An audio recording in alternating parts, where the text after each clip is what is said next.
here's what the video is about, okay? Ancient cultures. We're going to do this time without getting off topic, okay? Ancient cultures. Oh, hello there. I'm Garrison, and you're not. And the date today is May 9th, 2018. And today we're going to talk about ancient cultures on Wednesday. May 9th, 2018. Wednesday.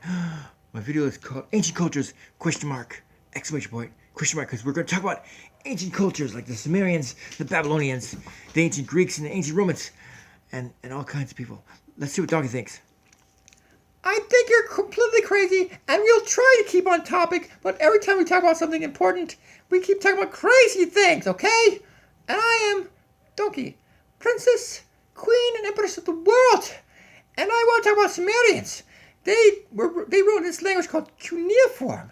At first it was pictographs, and then they simplified it by using these little stick things, and they stuck it into clay, and when they were writing in the clay, they noticed that they had to make these little shapes, and the wedge shapes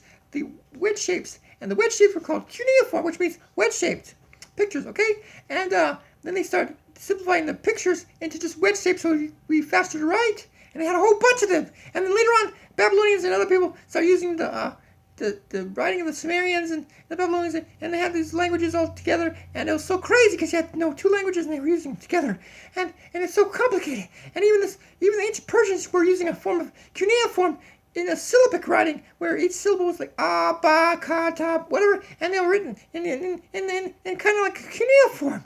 It was so crazy. Cuneiform is crazy.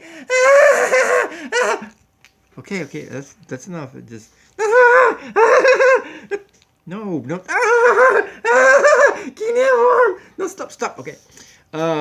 Yeah, cuneiform was some ancient writing system which started out as pictures written in stone, and then later on the ancient Babylonians and Sumerians were using clay, so they started using clay tablets, and they were using this stick was like a palm. It had a wedge shape at the end of it. So when they cut it to use it to write with, they ended up using wedge shapes to simplify everything. And then later on they turned the symbol sideways so it'd be easier to write them like this.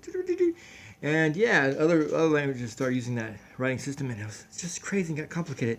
But nothing got really crazy like that, because the Illuminati wouldn't let them do what they wanted to do.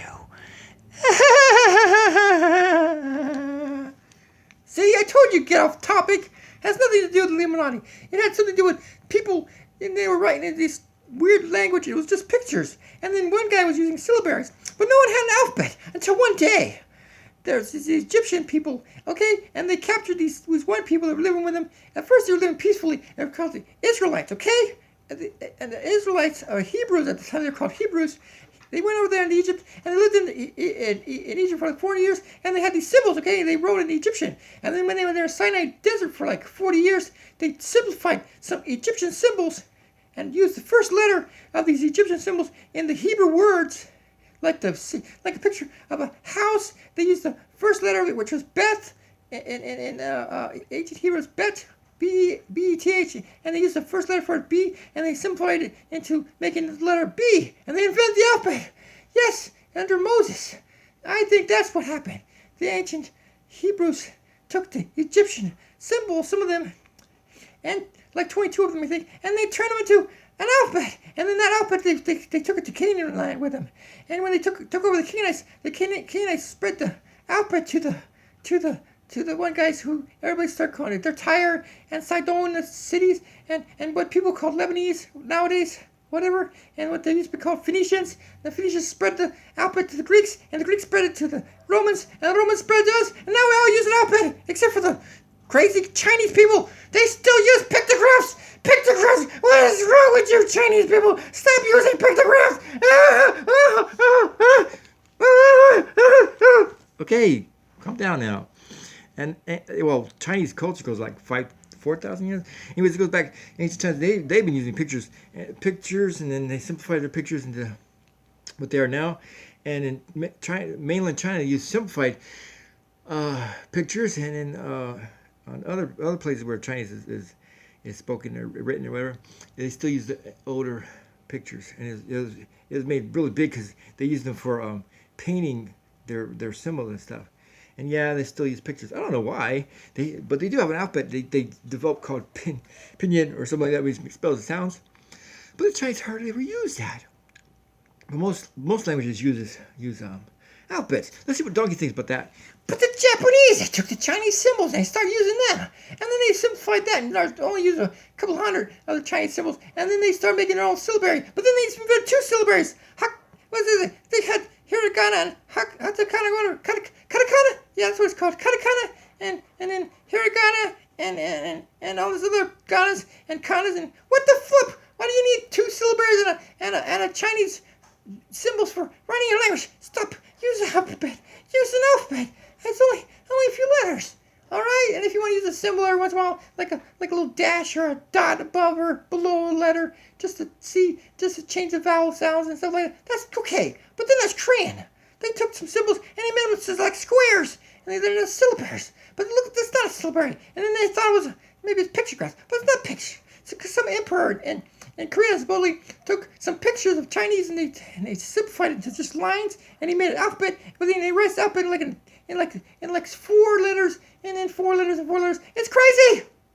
Well, anyways, I'm Donkey, your princess, queen and emperor of the world, and something's wrong with this camera because I keep seeing myself get frozen or something. Hopefully this video comes out fine and there's nothing wrong with the audio like before when he looked like he was in some kind of Asian movie or some kind of old kung fu movie where he's speaking some language and they dub over in English. I hope I don't look like that. Anyways, I'm guessing now with ancient cultures. You just learned about Sumerian, Babylonians. You learned about the ancient Persians using the cuneiform writing. Okay, and we talked about Romans had the alphabet, and the Greeks had the alphabet, and they all got it from the Phoenicians, who got it from the ancient Lebanese people, which were really from Tyre and Sidon, which got it from the ancient Hebrews, who got it from who simplified the Egyptian symbols and whatnot. And I don't know, Egyptians simplified their writing too, but later on they adopted a Greek alphabet plus their symbols, which is still used pictographs. And for some reason, the Chinese developed pictures, and they simplified the pictures, but they still use pictures.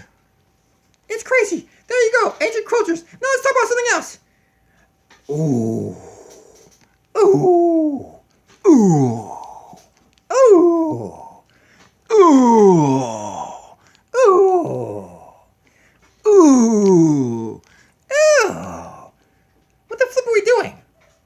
I don't know. I thought you did. I thought you knew what we were doing. I mean, yeah. I have no idea what we're doing here. Anyways, I'm the princess, queen and empress of the world, Donkey, and I say goodbye. Enjoy ancient cultures. Google it. Just type in the name ancient cultures, and then you can look up ancient civilizations. Yeah, they're the ones who develop the cultures. Cultures like they had all kinds of stuff: food, clothing, how they lived, blah blah blah. That's a culture, right? What's your culture? My culture is American. We like all kinds of American stuff, like oats, American oats. Bye. Yeah, oats. Good for that. Anyways, I'm guessing you're not. And that's been my story about ancient cultures and how the Illuminati allowed everybody to do it in the past. But now the future is ours. And the past can't be changed, but your memories can be changed. So people think that the Mandela effect is real, but the Mandela effect is not real. See, your memories are fake, not the incidents, because no one can change the past. The past can't be changed, but your memories can be changed. You can be changed in your memory. People can fool you into thinking something else. Your memory can be bad, and you can remember something wrong, and other people remember something wrong, and you get in a group of people remembering things wrong, and then you think that the past changed because your memory's wrong, but the past never changes. Only your memory. I'm guessing you're not. Goodbye! Yay! I'm Doggy. Yeah. Think about it. Your memories always change, but the past doesn't. And remember, Bigfoot is watching you. And aliens are real. I've seen them. They've came over the border.